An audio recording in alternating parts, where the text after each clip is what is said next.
All right, so I'm giving out free bad advice again. You can ask me literally anything and I will give you bad advice about it. Doesn't matter if it's real or not, I'm gonna do it. I'm super excited because we're finally getting to start framing. We got all our concrete done. You can tell they whirly birded this last night till it was very dark. It's probably like 9 o'clock when they finally left. But that's great. So we're gonna start framing these walls. We have to do 2x6 exterior walls now. Because you have to get R20 on your exterior walls. That's important to know if you're building anything, because otherwise they will get you on that. And you're like, well, how do we get R20? Because you can't possibly do it. And then finally you have to get 2x6 walls. So that's that. We have to do pressure treated on the bottom plate, which means this green stuff. Let me show you. So see how this is green? It's pressure treated. So it's guaranteed for life against rot and decay, which is good, and then bugs won't eat it.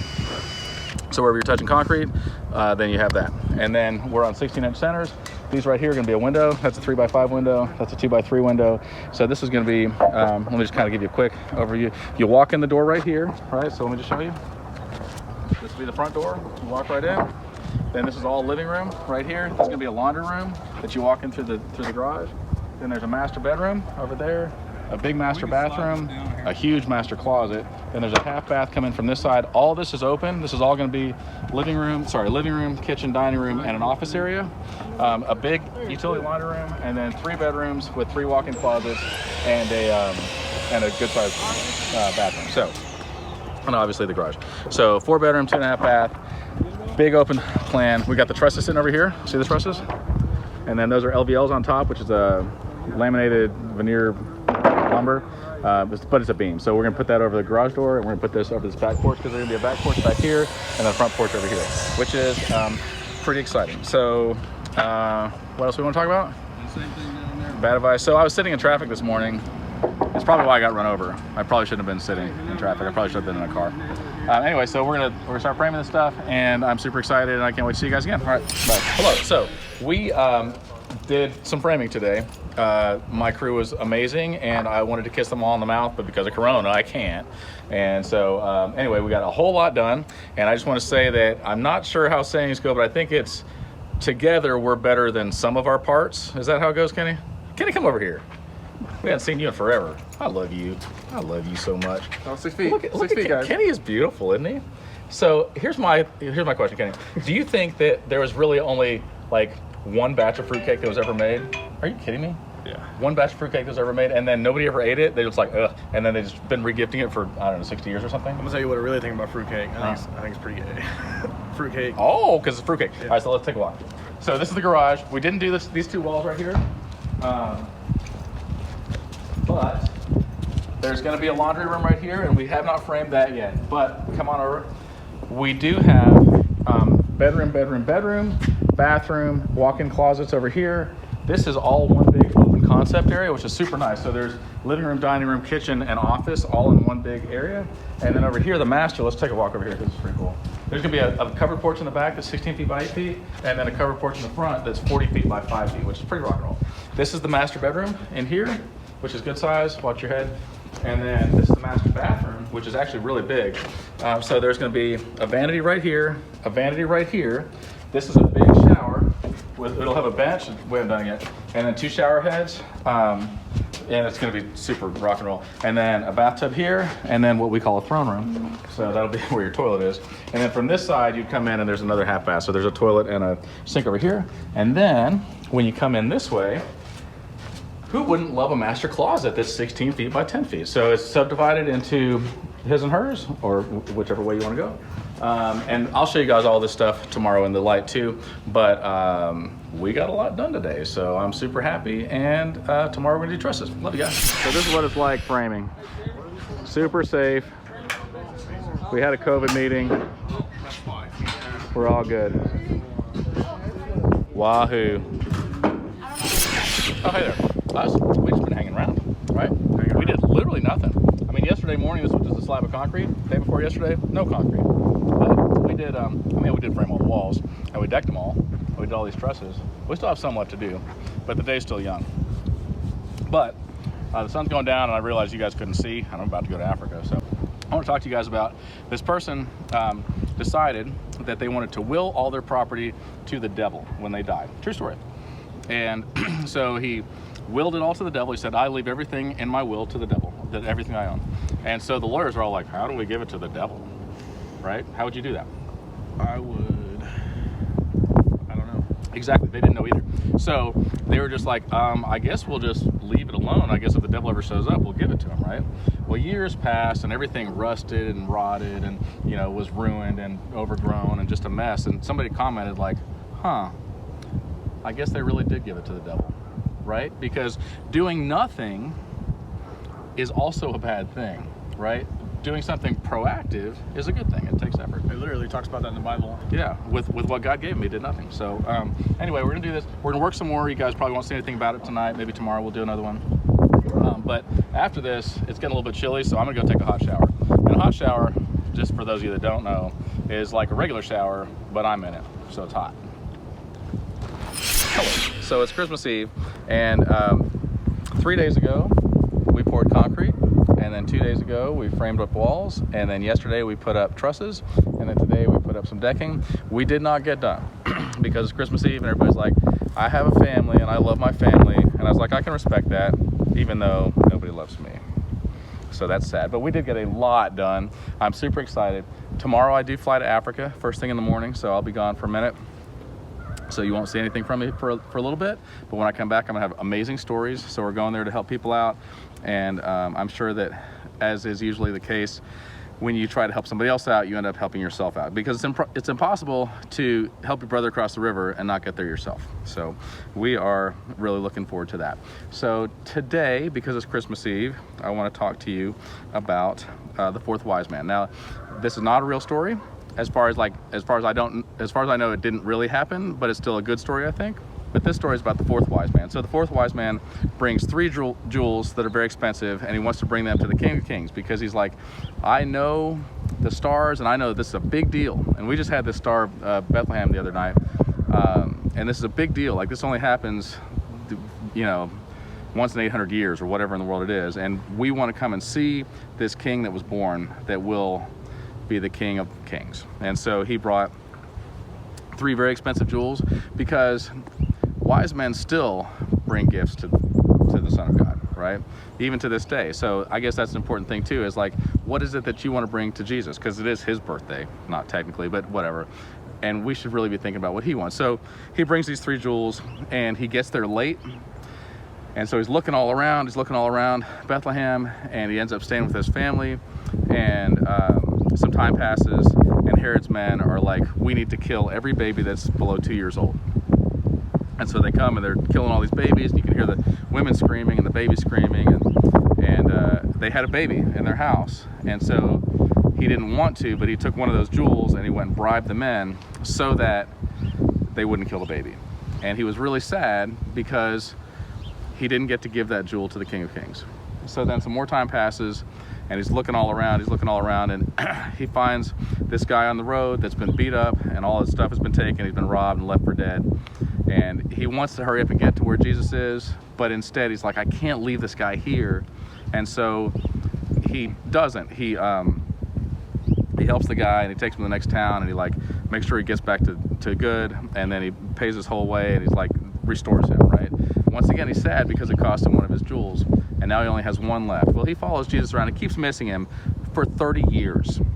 And finally, one day he hears Jesus is going to be crucified. He's in Jerusalem. Jesus is in Jerusalem. He's like, I can take this last jewel and I can save his life. And so he's like, I'm going to do that. And he's pressing through the crowd, and they're putting Jesus up on the cross, and he's trying to get through, but the crowd is too thick. And then Jesus dies. I'm sorry. He realizes that Jesus is dying and that he cannot get there in time. And right then, this little girl runs by, and she's screaming, and these soldiers are chasing her, and some guy couldn't pay his debt, and so the soldiers were going to take that girl into slavery to pay for his debt. And he couldn't stand by and let that happen. He knew he couldn't save Jesus, and so he took that last jewel and he bought her freedom. And right then, Jesus died.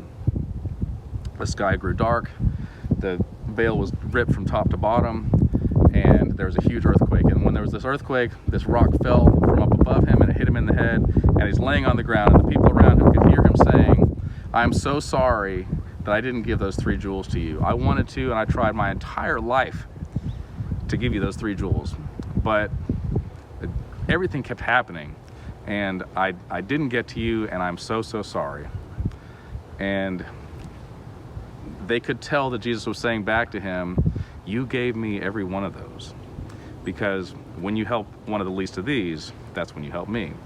And I think that that's a beautiful story, because helping people is almost never convenient. Helping people is always at some inconvenient time. You're busy, you're doing other things, you've got some other goal in mind, and somebody comes along and goes, hey, will you help me? Those are the opportunities that you need to look for, that you can actually help people. And those are the things that really do make the difference in the world. So I probably won't post anything again as far as construction goes until next year. So I love you guys very much. Thank you for watching. It really does warm my heart. I talk to a lot of you guys and you tell me that you enjoy these videos. So love you guys a lot. We're really excited about the house, and I'll show you more stuff soon. Okay, bye. How are you guys doing? So I just got back from Africa, and I had a wonderful trip and with wonderful people, and we learned a lot and we really roughed it. I'm going to make a video about that, one for the church that's short and then one for everybody else that's longer. So we're super excited. But I had a wonderful helper today, and she's going to remain nameless, but we did a bunch of work today. So we did house wrap, and then we put in windows. We still got to put in 2 doors and 3 more windows. We also decked all this roof today, and then we built the soffit and stuff. So that was pretty exciting. And then I've got a serious question for you guys. What happens if you get scared half to death twice? Good one. So it has occurred to me that maybe some of you guys have forgotten stuff that you learned in geometry. And you're thinking to yourself, Self, I want to do this home project, but I don't know how to figure out square footage. You're in luck. I know how to figure out square footage. And in this case, we're going to figure out triangle footage. I know what you're thinking. That sounds stupid. It is. All right, so if we want to figure out square footage, you would take your length times your height, right? So in this case, this is 38 feet long. So we're going to take 38 feet.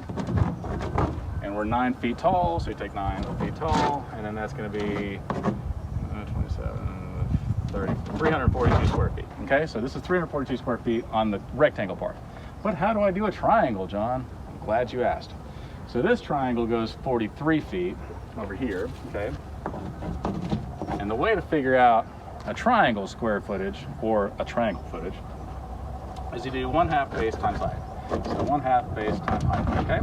So the base is 43 feet, and then it's 12 feet tall to the middle. So we'll take half of that. So that's 6 times 43 leaves us with 258 square feet, plus that is 600 square feet along this side of the house. And that's how many square feet there are. Now, I hope you learned a valuable lesson. So what else do we want to talk about? Africa? Perfect. I guess you guys are all wanting to know some cool stuff. While we were there, we had guards in our camp. So there's a couple different tribes that were in one village, if you will, and they were all like, you have to hire our guards. And we're like, fine, whatever. We help out the economy by paying people for stuff that we don't necessarily need. So we had about 20 guards to guard 4 of us, which seems a little ridiculous. Most of them sat around. I'm gonna be honest with you. They gathered some firewood, which was nice, and they kind of helped out and they talked to us, and that was all good. But there was 2 guys that really did a lot of work. One of them was Thomas. This guy cooked constantly. He was always preparing stuff. He was cleaning all the silverware and all the pots and pans and everything, cleaning all the animals, butchering the animals. He also played music at night. He made his own instrument. He was great at archery and just like an overall good guy. And so we were like, we want to give him a bigger share than the other people got because he did more work. So I played this game with him, and I was like, I tried to guess all their ages, and then I found out I was wrong. And then some of them don't even know how old they are because it's always summertime there. So there's no way to be like, I've been alive for however many winters, because they're right by the equator. And so 2 of the kids were just like, I don't have any clue how old I am. And apparently that's a common thing over there. But I guessed their ages, and I was right on some and wrong on most. And I was like, okay, you guys can guess my age. So they did, and Thomas happened to get it right. So then I was like, and the prize is, and I went over to him, I was like, you can either have my tent or my sleeping bag when I leave. And he's like, so excited, like, I want this so bad. And so he ends up saying, can I have your tent? And I'm like, you can totally have my tent. So he's like smiling the rest of the day, like, I get a tent, I get a tent. Like, I don't have to sleep on the dirt, which is so nice for them. Anyway, then James, when we're about ready to leave, he says, Thomas, you've done hard work. You can take your choice of everything I've got here. And James had a bigger tent. And so Thomas was like, I think I want the bigger tent. So then we're thinking like, how are we gonna deal with this? Because he's gonna get 2 tents and nobody else is gonna get any tents. Well, we left for a bit and we came back, and he came to us and he said, look, it's not fair that I get 2 tents and everybody else gets no tents. So why don't you guys just leave everything you're gonna leave and we'll divide it equally and fairly among everybody. And I thought that was really sweet, that nobody wants to be greedy. Greed is a big bad thing over there. Like lust and, I don't know, fear are kind of a big thing here in America. Over there, like, greed is the biggest thing. If you're greedy, you're a piece of crap, and that's all there is to it. And so he didn't want to be greedy. He didn't want to have more than everybody else. He didn't think it was fair that he had 2 tents and everybody else had no tents. And so he was like, I'm going to make sure to take what I've been given, which is a lot, by the way, and distribute it evenly. Why I say it's a lot? My tent cost me about 50 bucks. Couldn't care less, right? One of the guys there, Asamari, told me that his house cost 150,000 Tanzanian shillings, and the house next door was 75,000. And I did the math on that, and one of them, a whole house, cost $64, and the house next door cost $32. And I gave them a tent that was worth $50. So if that puts it in perspective, like, it's almost like getting a house, and then it keeps you dry at night. So I thought that was pretty cool. Hopefully you guys learned something here. Yeah. So maybe you're sitting at your house and you're thinking to yourself, I would love to have some attic stairs, or maybe some new attic stairs. But then you put it in, and you're like, but look at this, I'll show you a problem. That doesn't look right. That looks like a bad place right there. See that gap? And it's not so right. So like, how do you know how to cut this the right way? Let me show you. So if you take this, hold it back up, and then hold it like this, then you can measure, and keep your tape measure on the same plane here, right? You're like, okay, it looks like I need 33 3/4. And then that, if we do that, and then here's our angle, because they provide these cool feet, or you can figure it out, it's a 22.5 degree angle. Then we make, so we go right here, 33 3/4. And then we get the here, 5/12, like that, and we'll cut that. Okay, so I'm not going to do it right now because, you know, it's boring and hurts your ears to do that, but I'm going to cut that and we'll put it back on and see how it lands. I'll show you the difference. Also, I just want to say, yesterday's video was really windy because yesterday was really windy. I think there was Hurricane, I don't know, Eli came through here and towed it up. And I was thinking about it last night because I couldn't sleep, and I was like, we should have wore windbreakers. That really would have broken the wind. I think that's the words I'm looking for. Also, people who say never are hypocrites, because right there in that one sentence, they already said it twice. Let's see if it worked. I told you guys that we were gonna cut this ladder so that it would be the right angle and everything, and then we put the hardware back on, and let's just see. I don't know, it's first try. See if the tape measure lies. I don't know. This part came down, that's good. And then, no way.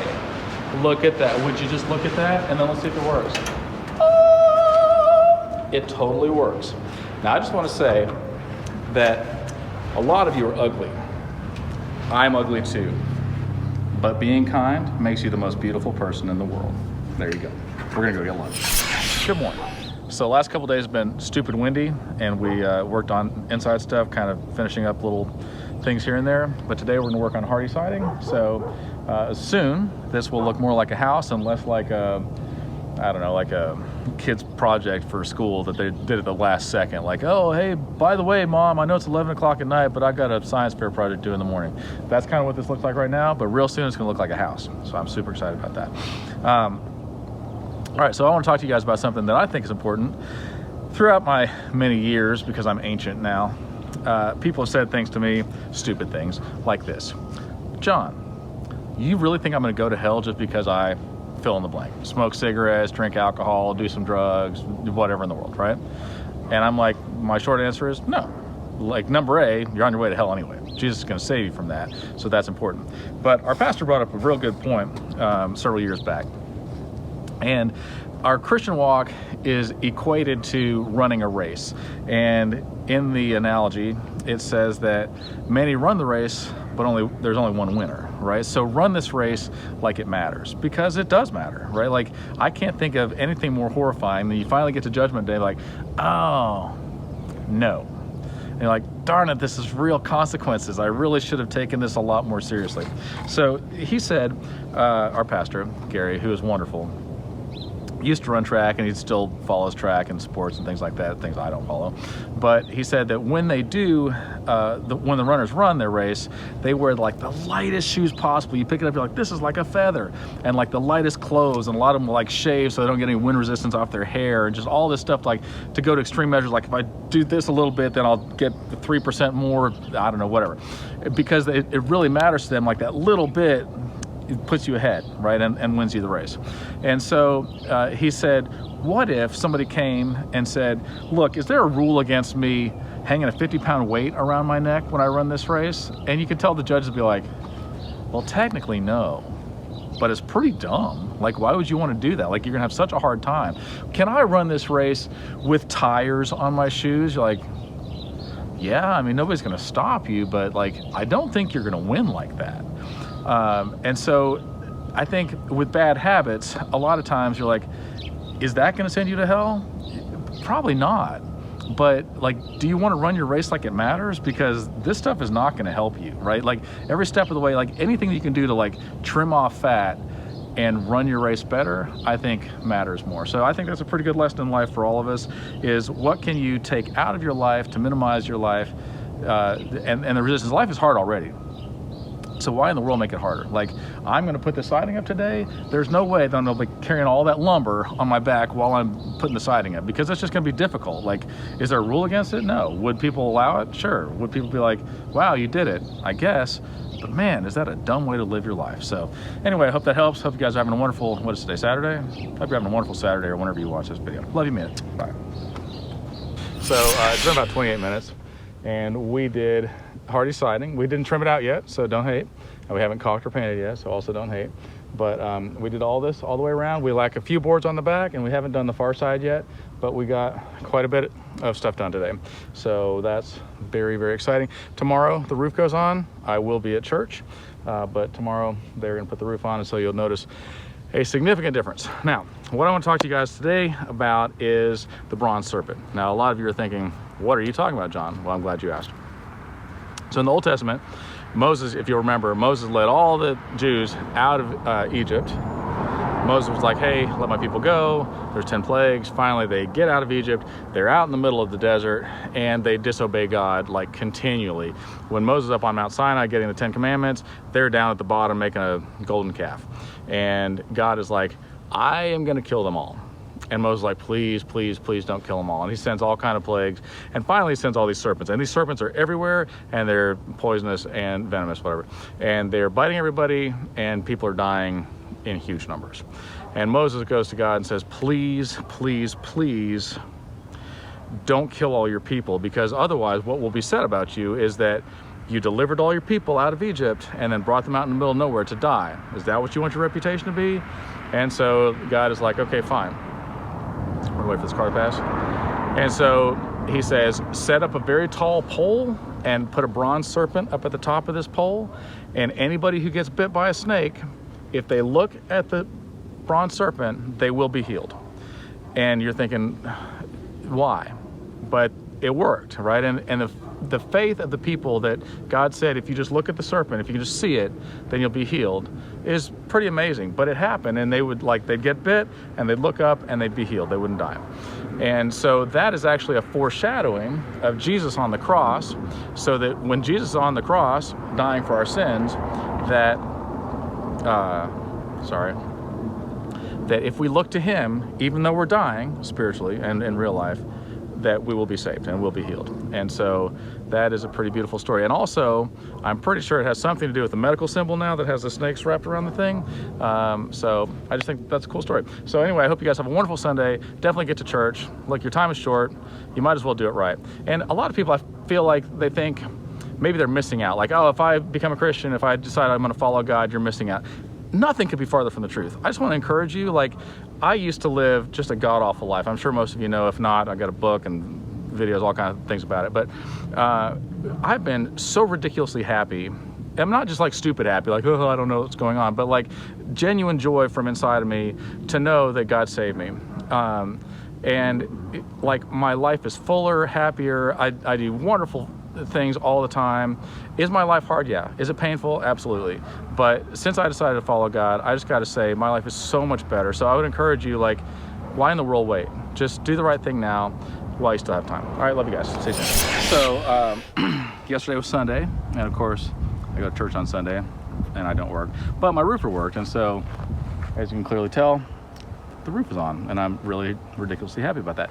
We also finished up the siding today, which is pretty nice, and we got trim around windows, doors, a freeze board. So a freeze board, if you remember, if you got your siding and then your eave, then the freeze board comes up against that. So it comes up right there and it trims off that end, and it makes it look more finished. We trimmed out the door and the windows and things. We've got a little bit more to do on the other side and on the back, but overall we are pretty happy. So I want to talk to you guys about the King's Road. And first of all, I'm going to apologize to Gary, our pastor, because I steal a lot of his sermons. I borrow, I retell. So anyway, he told a while back about this king, and this king decided that he wanted to make a highway through his land, and he was very excited about it because this highway was going to connect one end to the other, and it was a very nice highway. And so to celebrate, right before they opened the highway, he said, I want, we're gonna have a contest, and whoever travels this road the best will win a chest filled with gold. And so everybody's like, ooh, did you stop it? No.